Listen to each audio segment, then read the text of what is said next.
I'm here with Phyllis Schlafly, who's quite literally an icon in the conservative movement.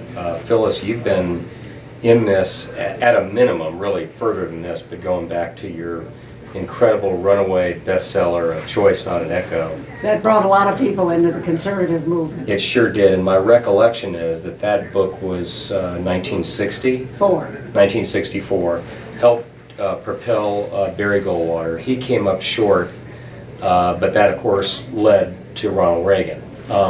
Right now there's a lot of people who look at McCain in 08, Romney in 12. They say the party doesn't appear to be embracing, conservatives as the nominee.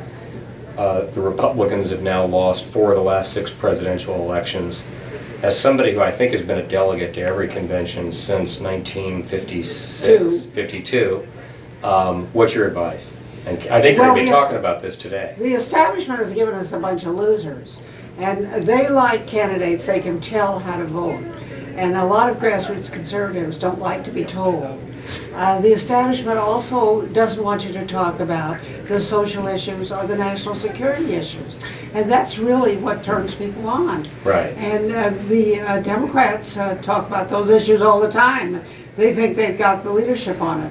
But we need to have candidates who adopt the 3-legged stool that Reagan won on, which is fiscal, social, and national security.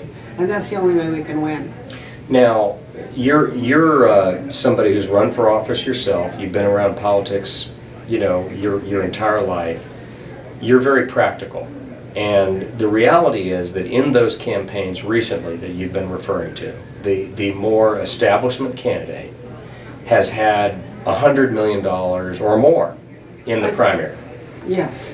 In some cases, I think Romney had $250 million in the primaries. Whereas the conservative candidate, a Huckabee, a Santorum, has had maybe 10 million.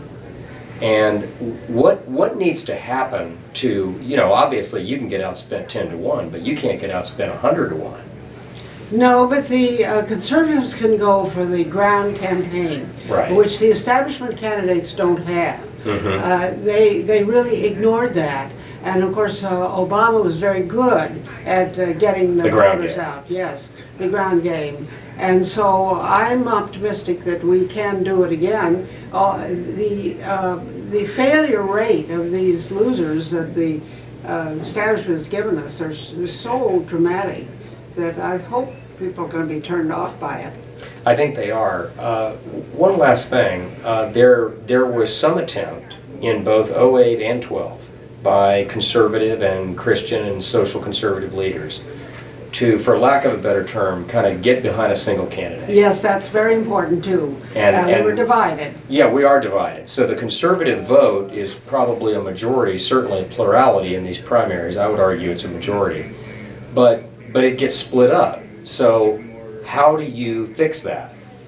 Well, we have to teach them a lesson that we're going to have to get behind one candidate and work for him.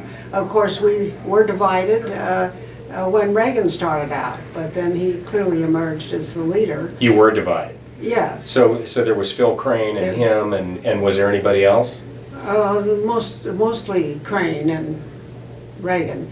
But we need to get behind one candidate because I think some people were maybe just contributing to a couple of conservative candidates in the hope that would divide the anti-Romney vote, which is unfortunate.